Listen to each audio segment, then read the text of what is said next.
In Chodesh Sivan, we accept the Torah and we celebrate Shavuot. When Hashem gave the Torah to Bnei Israel, and we are told the Aseret HaDibrot in Shemot Perek Chaf, and again later in Devarim, all of the commandments of the Aseret HaDibrot are written in the singular, b'lashon yachid. As Hashem starts off Aseret HaDibrot, Anochi Hashem Elokecha. Elokecha is your God, speaking to an individual, to a singular, one person. The Midrash in Pesach Rabati quotes Rabbi Yochanan saying that just as 1,000 people would look into the ocean and each one would say, it reflects me, so too Hashem, HaKadosh Baruch Hu, looks at Kol Echad Ve'echad Yisrael, every single individual, and says, Anochi Hashem Elokecha, I am Hashem, your God. This emphasis on the individual is an eternal message. We know in the Mishnah Sanhedrin that every person is meant to look at himself or herself and say, B'shvili nivra ha'olam, for me the world was created. That's not a sense of inflated ego, but it's a sense of responsibility. I'm in this world for a reason and a purpose. And we have that Emunah, that we have a divine mission that we're here to do. Now, it's not very often that we are privy to the information to understand the ramifications of our choice or the ripple effects of our actions, to know how much one of our choices might affect another or might affect the future generations.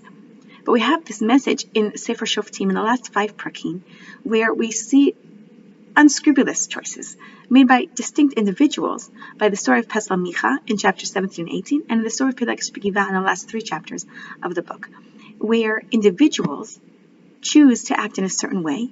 Micha chooses to steal from his mother. The man chooses to treat his Peleges without respect. It starts off as individuals, and it evolves rapidly into a story of a whole tribe, of a whole nation, of tremendous impact. But it starts off as an individual. However, as Rabbi Nachman Breslov enthusiastically reminds us and encourages us, he says, if you believe that it is possible to destroy, believe it is possible to repair. And we see that Megillat Ruth, in the same time as the Shoftim, teaches us that individuals, such as Ruth and Boaz, can spark kindness, principles, and virtue. As Boaz looks after the welfare of Ruth, protects her, respects her, and does not take advantage of her vulnerability, so too Ruth clings to ideals, belief in God, loyalty to a maternal figure, each one in contrast to the stories that we see in the parallel book of Shoftim. This message highlights the importance of the singular individual. We don't know what our actions might change, but they might bring a new era for the Jewish people, just as the actions of Ruth and Boaz brought eventually the birth of David HaMelech. We do know this. Micha teaches us, Higid lecha adam ma tov ma Hashem daresh mimcha, ki masot mishpat va'avat chesed va'asnei lechet im Elokecha. Hashem demands of us, do justice, love goodness, and walk modestly with your God.